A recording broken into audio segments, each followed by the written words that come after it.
at the square of the three railway stations Leningradskiy, Yaroslavskiy and Kazanskiy. And today we are going to explore how all their main buildings look inside and so on. I will show you some seating areas and maybe some platforms. So this is our plan for today.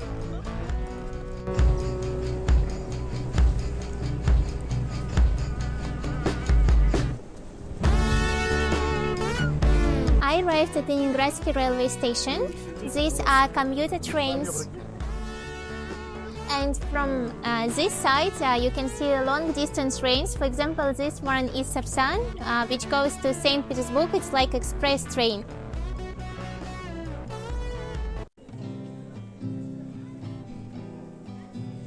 Commuter trains in Russia always arrive on time, and there is always information in advance on which tracks the train arrives at.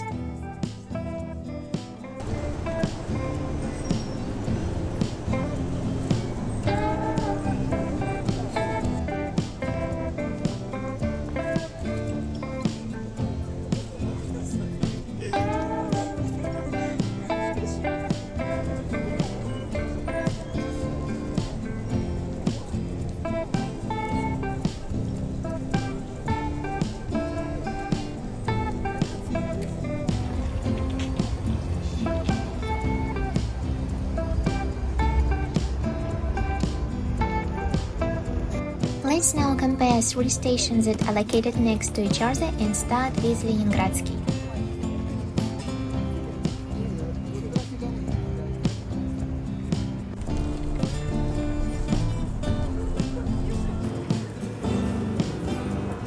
Leningradskiy is the oldest rail station in Moscow. It was built according to the design of the architect Konstantin Thon in 1849.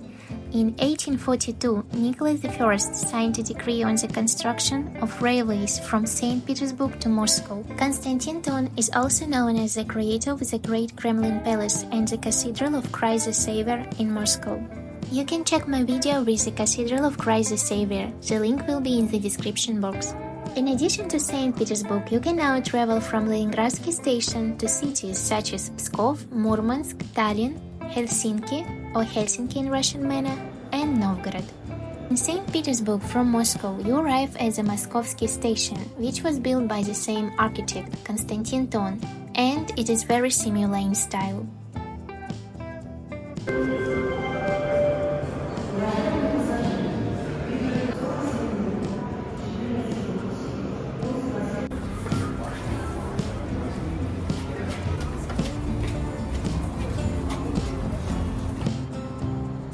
The architecture of the Kazanskiy Station uses motifs from Russian architecture of the late 17th century.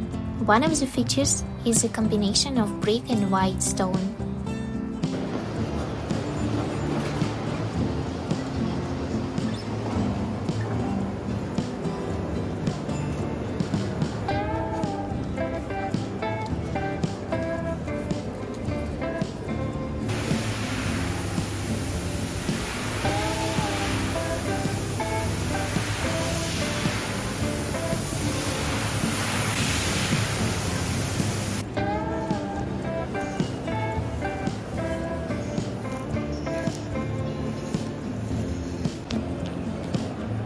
The Kazanskiy Station was built in 1862-1864 for the Ryazan Railway.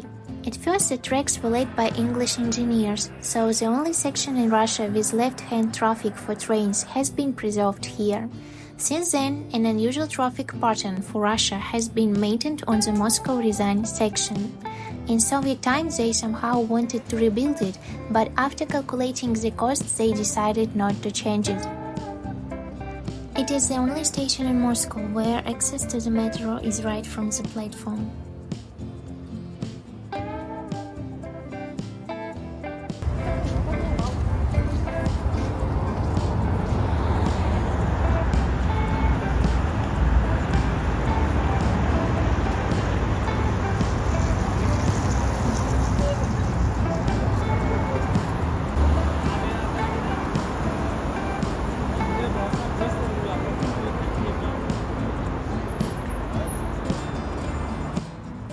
longest railway in the world, the Trans-Siberian Railway, with lengths of 9,288 kilometers, begins at the Yaroslavskiy Station. There is a kilometer pole with a zero mark, and at the station in Vladivostok, where the road ends, there is the same monument with the mark 9,288.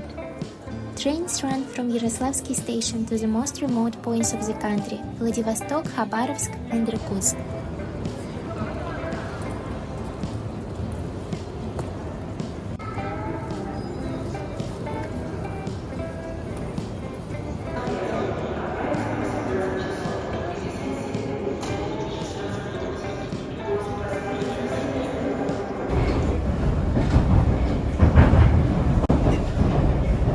Станция Курская. Переход на Арбатско-Покровскую линию и станция Чкаловская. Kurskiy Station is not like most Moscow stations. It is not a dead-end station, but a transit one. The railway doesn't end at the station, but passes through it, connecting the northern and southern directions. From Kurskiy Station you can go to the Black Sea coast, Crimea, or the Caucasus, as well as to St Petersburg, or you can go to the east of the country. They say that after the publication of Leo Tolstoy's Anna Karenina in 1877, sentimental young ladies began traveling to the place of Karenina's death. From the Kurskiy Station they went to the Yaroslavskiy Station, where, according to the book, Anna threw herself under the train. Previously, the station was called Leningradskiy and was built in the mid-19th century outside of what was in Moscow and made trains from Orel, Tula and Kursk. 1896 was the date of birth of the new Leningradskiy Station, which after some time simply began to be called Kurskiy. Thanks for watching and that you visited with me this 4 train station. See you soon!